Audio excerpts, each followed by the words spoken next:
인도에 내려오는 이야기 가운데 이런 이야기가 하나 있습니다. 늘 불평, 원망으로 가득 차 있는 사내가 한 명 있었던가 봐요. 어느 날 호두나무 아래에 이렇게 앉아 있는데 하늘을 쳐다보면서 괜스레 이제 하나님께 불평을 쏟아 놓을 마음이 생긴 거예요. 하나님, 당신은 별로 지혜롭지 않습니다. 이렇게 큰 호두나무에서 어쩜 그렇게 요렇게 자그마한 열매가 열리도록 하고, 저쪽에 보면 저 풀밭에, 저렇게 작은 풀밭에 풀과 같은 곳에서 이렇게 큰 수박이 열리도록 하신단 말입니까? 공평하지 않습니다. 차라리 이렇게 큰 나무에서 수박이 열렸더라면 얼마나 더 좋을까요? 이렇게 불평을 쏟아낸 거예요. 그런데 그러고 있는데 곧바로 하늘에서 호두가 하나 뚝 떨어지더니 머리에 툭 하고 떨어지더랍니다. 갑자기 무슨 생각이 들었겠습니까? 호두가 아니라 저 하늘에서 수박이 떨어졌더라면 내가 어쩔 뻔했는가. 그러고 보니 내 생각보다 하나님의 생각이 맞구나, 이랬다는 것입니다. 하나님의 창조 질서라고 하는 것이 있어요. 처음에는 사람의 생각으로는 다 알지 못합니다. 왜 저렇게 하셨을까? 그런데 지나놓고 보면 신묘막측하구나 하는 것을 깨달을 때가 분명히 있는 것이죠. 지나놓고 보면 처음에는 왜 그렇게 나를 이렇게 이끌어 가셨는가, 이 길은 아닌 것 같은데 어쩜 그렇게 이 길로 자꾸 나를 인도하신단 말인가. 그러나 지나놓고 보면 그 모든 일 속에 하나님의 섭리가 담겨 있는 것이고 감사가 차고 흘러 넘치는 줄로 믿습니다. 날 구원하신 주 감사, 모든 것 주심 감사, 지난 추억 이내 감사, 주 내 곁에 계시네. 이것만 알아도 우리는 주님 앞에 감사하며 찬송하게 되는 것이죠.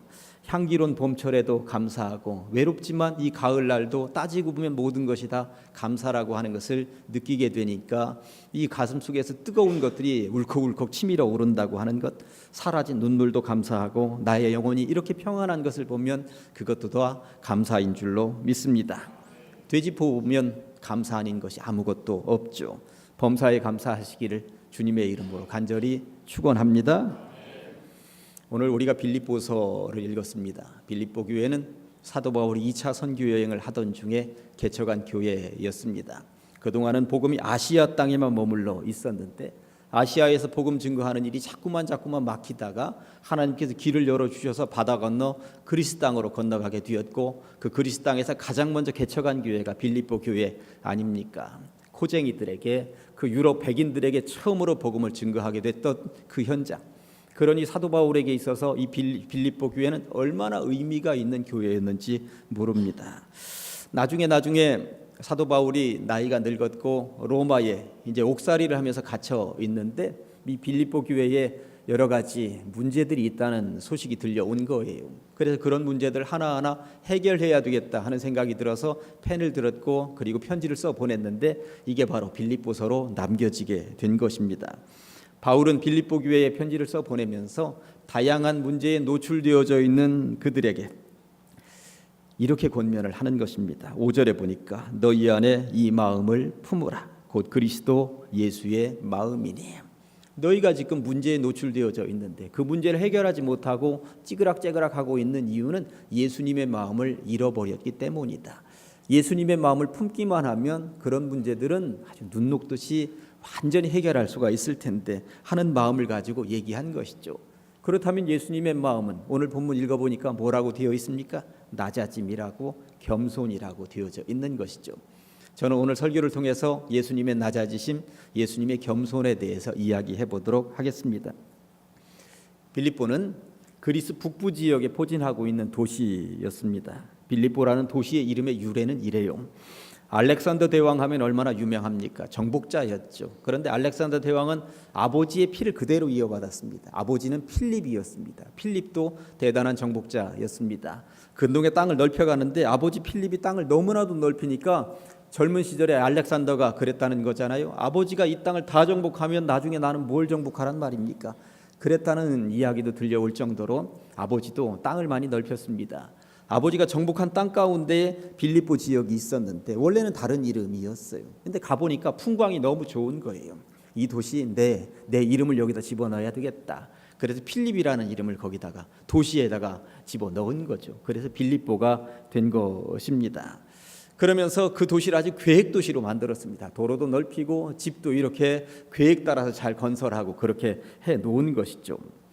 우리가 살고 있는 대전은 특별히 둔산 지역 가보면 이게 계획 도시라고 하는 것을 알 수 있습니다. 도로들이 쫙쫙 뻗어 있고요. 아파트들도 줄을 맞춰서 잘 세워져 있는 것을 보게 됩니다. 당시에 빌립보가 그랬다는 거예요. 계획 도시로 누가 보더라도 참 어마어마한 규모로 잘 지어놓은 도시가 빌립보였다고 하는 것이죠. 그런데 알렉산더 대왕이 이후에 망했잖아요. 그 헬라 문화가 망하고 그 지역을 누가 점령하냐면 로마가 이제 점령을 하게 되는 거예요.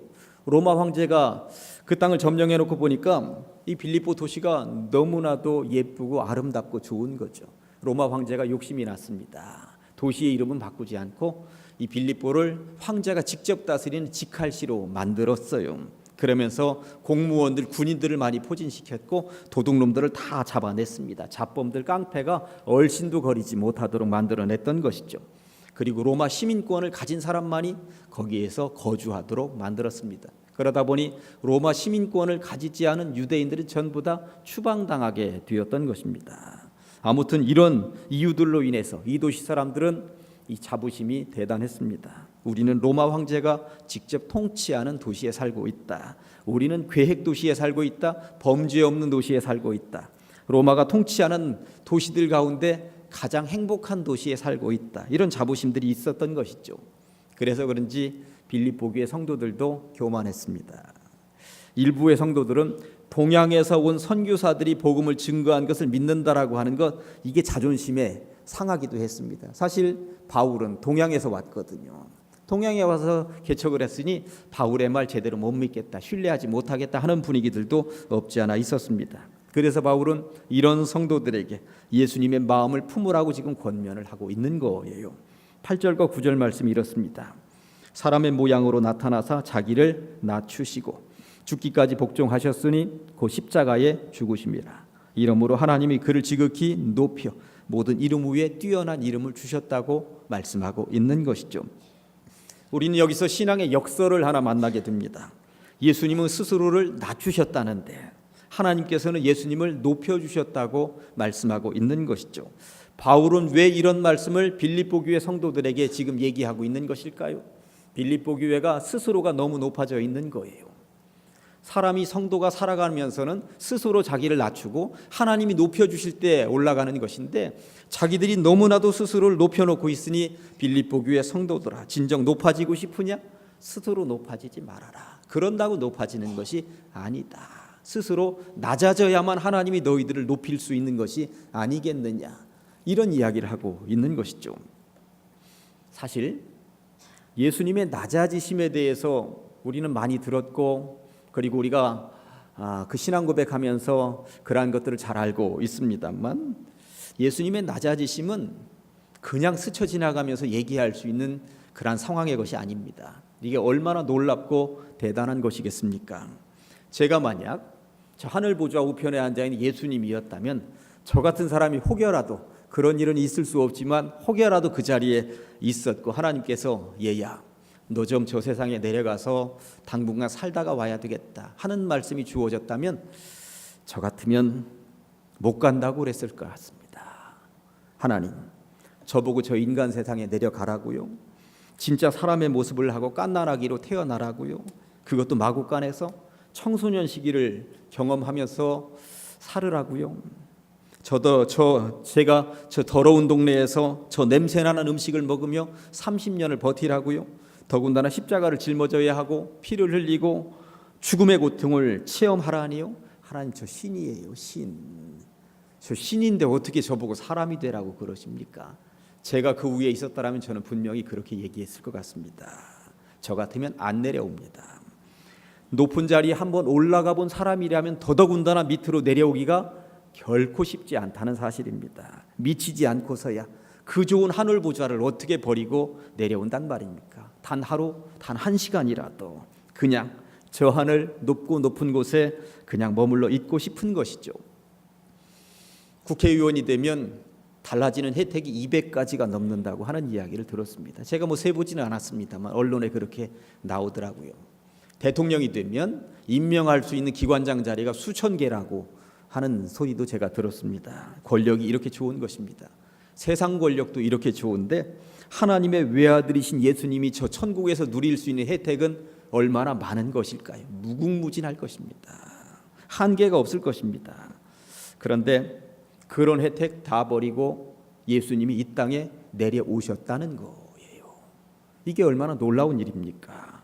자신을 낮추셨다는 것입니다. 낮추시되 가장 밑바닥으로 낮추셨다고 성경이 말씀하고 있는 것이죠. 주님은 왜 그 좋은 자리, 그 높은 자리, 그 권력의 자리를 놔두시고 이렇게까지 가장 낮은 자리로 내려오셨을까요? 제가 볼 때 두 가지 이유입니다. 하나는 섬기기 위함이었다고 성경은 말씀하고 있죠. 7절 보니까 오히려 자기를 비워 종의 형체를 가지사 사람들과 같이 되셨다고 말씀하고 있습니다. 이 땅에 오셨는데 정말 사람의 모양으로 오셨고 종로로 달아오셨다는 거예요. 종이 뭐하는 사람입니까? 높은 사람입니까? 절대 아니죠. 2000년 전에 종은 사람도 아니었습니다. 그냥 섬기는 사람, 무조건 섬기는 사람, 이유 불문하고 그냥 섬기는 사람이 종이었다고 하는 것입니다. 그런데 예수님이 이 땅에 그 종으로 오셨다는 거예요. 누가복음 9장을 읽어보면 예수님과 제자들이 갈릴리에서 예루살렘으로 이제 사마리아를 거쳐서 내려오십니다. 예루살렘으로 가시는 이유는 십자가를 짊어지시겠다, 구원을 완성하시겠다고 하는 거예요. 그런데 유대인들은 원래 사마리아하고는 관계가 별로 안 좋잖아요. 그런데 유대인들 무리가 한 떼거리로 사마리아 지역에 와서 숙식을 하겠다고 하니까 방을 제공해 주지 않는 거예요. 먹을 것도 제공해 주지 않습니다. 예수님의 제자 가운데 요한과 야고보는 별명이 우레의 아들이었습니다. 한 성깔 하는 제자들이었거든요. 아니나 다를까 요한과 야고보가 화가 불끈 났습니다. 예수님, 하늘로부터 불을 내려서 이 마을 싹 쓸어버리십시다. 그랬더니 예수님께서 얘들아, 그렇게 하는 것이 아니다. 세상 구원은 그렇게 하는 것이 아니다. 사람 다룰 때 그렇게 하는 것이 아니다. 내 방법은 불로 싹 쓸어버리는 거 아니야. 예수님의 방법은 그렇게 힘으로 밀어붙이는 것이 아니라고 말씀하셨던 것이죠. 권력이라고 하는 말이 있고 권위라고 하는 말이 있습니다. 권력의 사전적인 의미는 남을 자신의 뜻대로 움직이거나 지배할 수 있는 공인된 힘이 권력입니다. 이에 반해 권위는 다른 사람의 마음을 움직여서 이끄는 힘이라고 되어 있습니다. 권력과 권위는 비슷한 듯 하지만 그 의미가 다르죠. 권력도 사람을 움직일 수 있고 권위도 사람을 움직일 수 있습니다. 권력은 힘을 가지고 사람을 움직입니다. 권력을 가진 사람이 통솔을 하면 따라갑니다. 복종합니다. 안 하면 혼나고 다치고, 그러니까 그런 것이죠. 이에 반해 권위는 이렇게 하라거나 저렇게 하라거나 하지 않는데도 사람이 따릅니다. 권위를 가진 사람들은 그 자체로 어떤 기운이 느껴지는 것이죠. 아우라라고 그럽니다. 괜스레 흠모하게 되고 그의 입에서 떨어지는 말 한마디도 헛되이 흘려보내고 싶은 생각이 전혀 없습니다. 존경스럽습니다. 예수님 당시에 이스라엘 백성들은 로마의 권력 아래에 있었습니다. 로마의 권력은 짓누르는 권력이었습니다. 전 세계는 로마의 권력 아래에서 평화로워 보였습니다. 그러나 짓눌린 평화는 진짜 평화가 아니죠. 가짜 평화인 것입니다. 이런 시대에 이스라엘 백성들은 오매불망 구세주가 오기만 기다리고 있었죠. 그런데 이스라엘 백성들이 기다리고 있었던 구세주는 로마의 권력을 찍어 누르는 다른 권력이 오기를 기다리고 있었다고 하는 것입니다. 그 권력은 1000년 전, 그 당시로부터 1000년 전 천하를 호령했었던 다윗의 권력, 그런 권력으로 왔으면 좋겠다는 생각을 가지고 있었습니다. 그래서 다윗의 자손이 오면 좋겠다, 다윗의 마음으로 오면 좋겠다, 다윗처럼 그런 대단한 권력으로 오면 좋겠다, 그래서 로마를 뒤집어 엎고 새로운 나라를 만들었으면 좋겠다, 그런 생각을 가지고 있었던 것이죠. 그런데 구세주가 오셨다는데 전혀 백성들이 볼 때 전혀 아닌 거예요. 구세주라는 양반이 왕궁도 아니고 부잣집도 아니고 너무나도 보잘것없는 이 마구간에서 태어났다는 소문이 들렸습니다. 갈릴리에서도 가장 촌구석인 나사렛, 정말 어디 촌구석에서 태어나서 자랐다는 소식이 들려오는 거예요. 세상 말로는 촌놈 그런 상촌놈이 없다는 것이죠. 그러면 제자들이라도 번듯한 지식인들로 규합을 해서 데리고 다니면 그나마 세상 말로는 뽀대가 좀 날 텐데 제자들도 보니까 다 같이 무식쟁이들이라고 하는 것입니다. 그러고 보니 제자들도 권력 있는 사람은 아무도 없었습니다.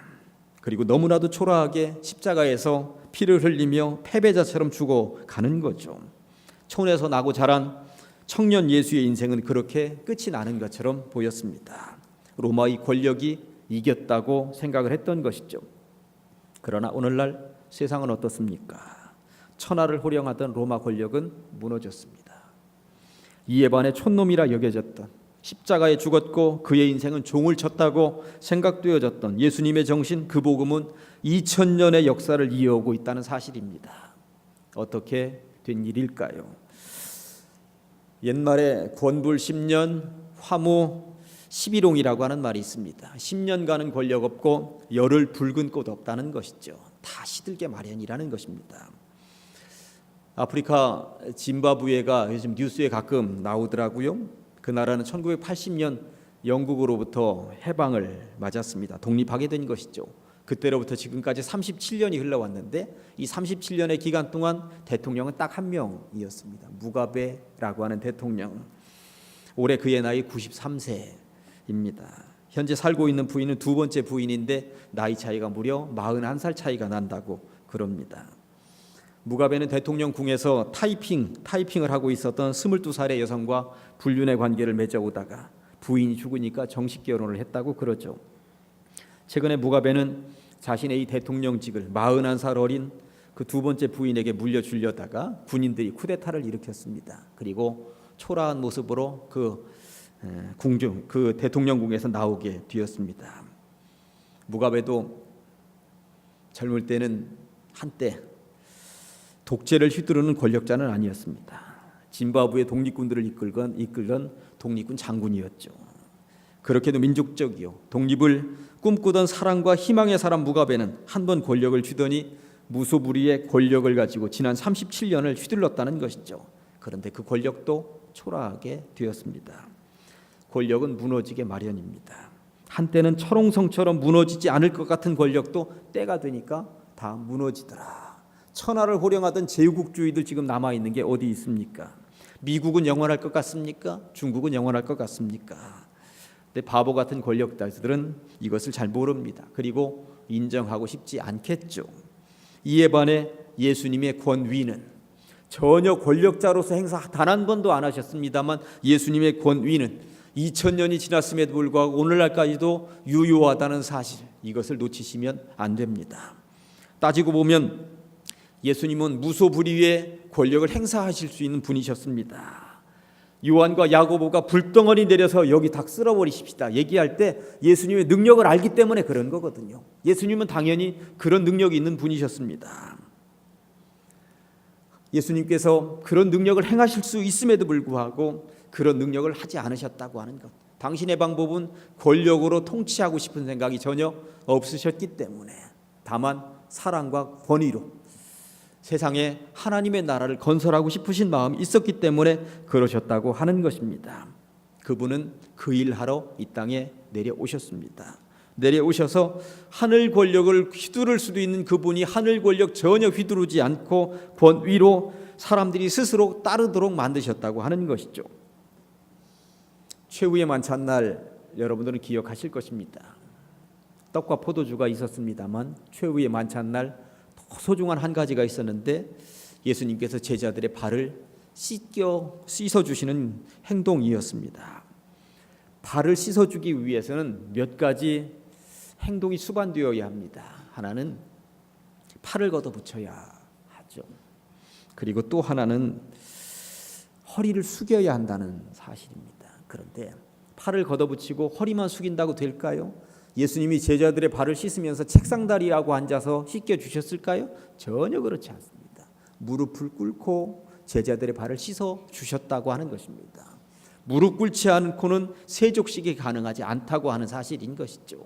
제자들 앞에 하늘 보좌를 내려놓고 오신 하나님의 아들이 무릎을 꿇었다고 하는 것, 예수님은 기꺼이 모든 인류, 그들을 사랑하고 그들을 섬기고 그들을 위한 일이라면 기꺼이 무릎을 꿇겠다고 작정하셨던 것이죠.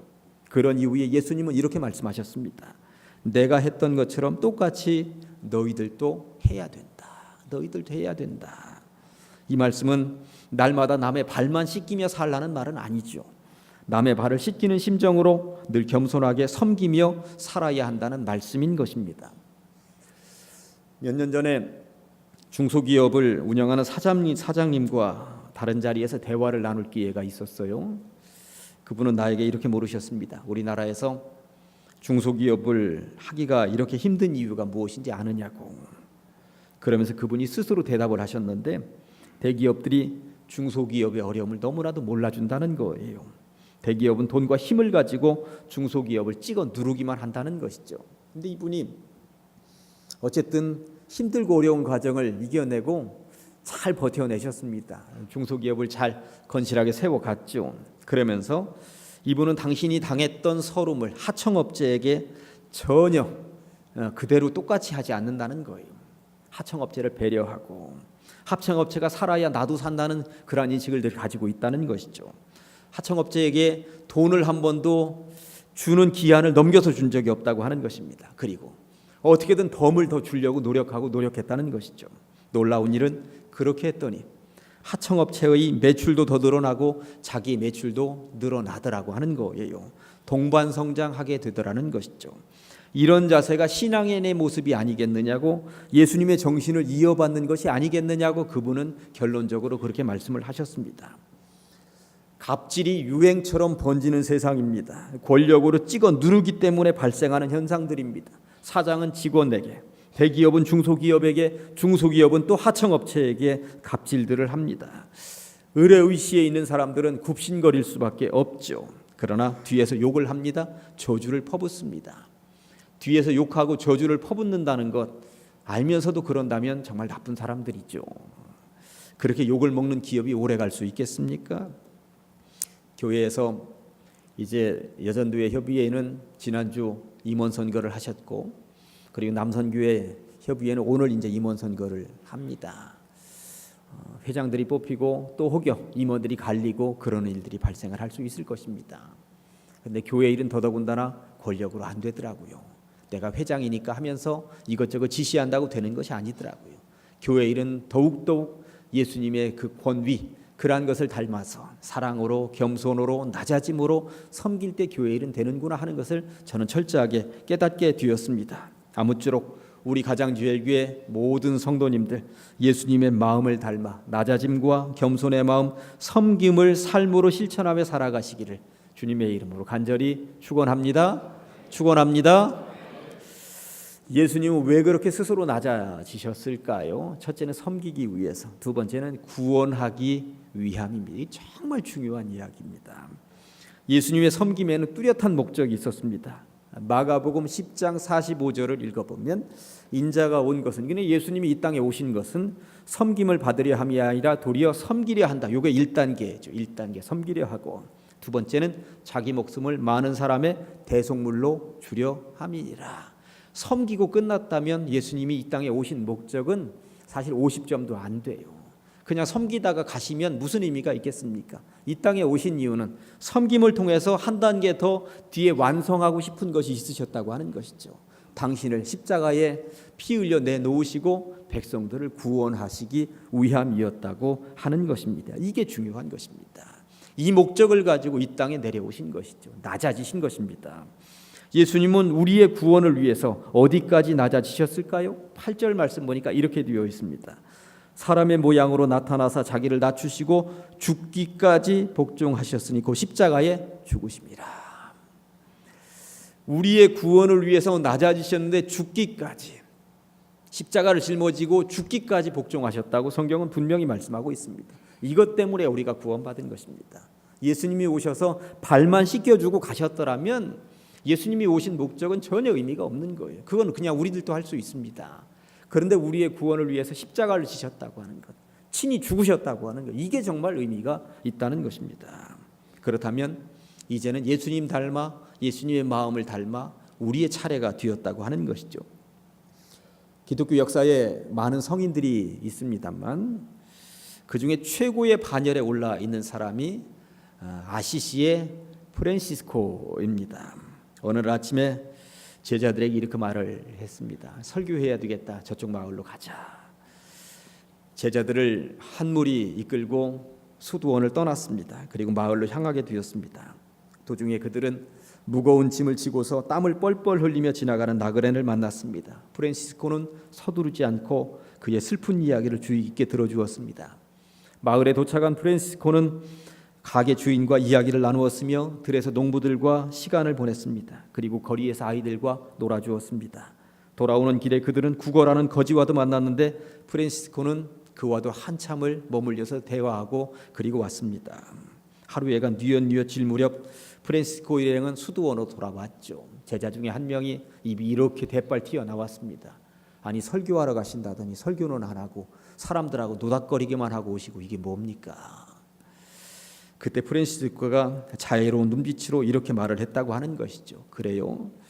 우리는 모든 길에서 설교하지 않았던가요? 이랬다는 거예요. 프란시스코에게 있어서의 설교는 입으로만 하는 것이 아니라 만나는 사람들의 위치로 철저하게 낮아지고 그들과 더불어 눈높이를 맞추어서 대화하는 것, 이것이었던 것이죠. 실제적으로 프란시스코는 다른 자리에서 이런 유명한 말을 남겼습니다. 항상 복음을 전하라. 꼭 필요하다면 말도 사용하라. 다시 한 번 더 읽습니다. 항상 복음을 전하라. 꼭 필요하다면 말도 사용하라. 그 말은 뒤에요. 보니까 이게 얼마나 놀라운 이야기입니까? 삶으로 실천으로 먼저 보여주어라. 그게 바로 복음을 증거하는 것이다. 그리고 필요하다면 거기다 말을 덧붙이는 것이지 백날 말만 하고 실천이 하나도 없는 것, 이건 복음 전파가 아니다. 그런 이야기를 하고 있는 것입니다. 예수님은 이 땅에 내려오셔서 말로만 하신 것이 아니었습니다. 십자가라고 하는 것, 어느 누구도 상상도 못했던, 어느 누구도 기꺼이 짊어질 수가 없었던 그 십자가를 친히 짊어지셨다고 하는 것이죠. 그것을 통해서 구원을 완성하셨고 2000년이 흐른 이 시대에 우리도 구원의 대열에 합류하게 된 줄로 믿습니다. 이 나라 대한민국의 기독교가 오늘날 정체되어 있는 이유는 말이 부족해서는 아닙니다. 천주교나 불교에 비해 기독교의 복음 전파와 관련된 말들은 넘쳐납니다. 얼마나 열정적으로 전도합니까? 얼마나 뜨겁게 찬양합니까? 그런데 조용한 천주교나 불교는 지속적으로 성장한다고 그럽니다. 그런데 우리 기독교는 사실 성장이 멈췄습니다. 왜 그럴까요? 말은 많은데 겉에서 보기에 뜨겁게 보이기는 하는데 실천이 없기 때문이 아닐까? 어느 누구도 십자가를 짊어지려고 하지 않기 때문이 아닐까? 그냥 말로만 다 때우기 때문이 아닐까? 그런 의미에서 항상 복음을 전파하라. 꼭 필요하다면 말도 사용하라. 성 프란시스코의 이 말은 진리일 것 같습니다. 이제 말씀을 정리합니다. 추수감사절이죠. 우리에게 있어서 최고의 감사는 무엇일까요? 우리에게 예수님이 계시다는 그 사실, 이게 최고의 감사인 줄로 믿습니다. 그분이 하늘 보좌를 버리고 이 땅에 내려오셨기 때문에 감사인 것이지, 그분이 하늘 보좌를 버리지 않겠다. 나 신이에요, 신. 내가 어떻게 사람이 된단 말입니까? 아버지 나한테 그런 거 시키지 마세요 하고 거부했더라면, 사실 그런 일은 없겠지만 거부했더라면 어떻게 되었을까요? 우리의 복음도 우리의 신앙도 감사도 없는 것입니다.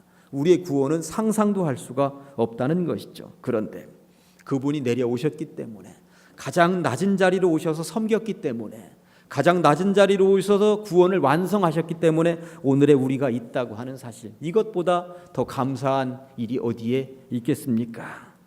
이 일을 위해서 오신 예수님 손 붙잡고 늘 감사가 차고 흘러 넘치는 인생 삶이 되시기를 주님의 이름으로 간절히 축원합니다. 기도하시겠습니다. 하나님 아버지, 감사합니다. 우리로 추수감사주일 예배로 드리게 하시니 감사합니다. 지나놓고 보니 모든 것이 다 주님의 은혜였음을 고백합니다. 하늘 보좌를 버리고 낮고 천한 이 땅에 내려오신 주님으로 인해 우리는 구원을 받았습니다. 참으로 감사합니다. 십자가를 통해 우리를 구원으로 이끌어주신 그 섬김과 십자가가 얼마나 고귀하고 아름다운지 그 은혜를 우리 입으로 다 말할 수 없을 정도입니다.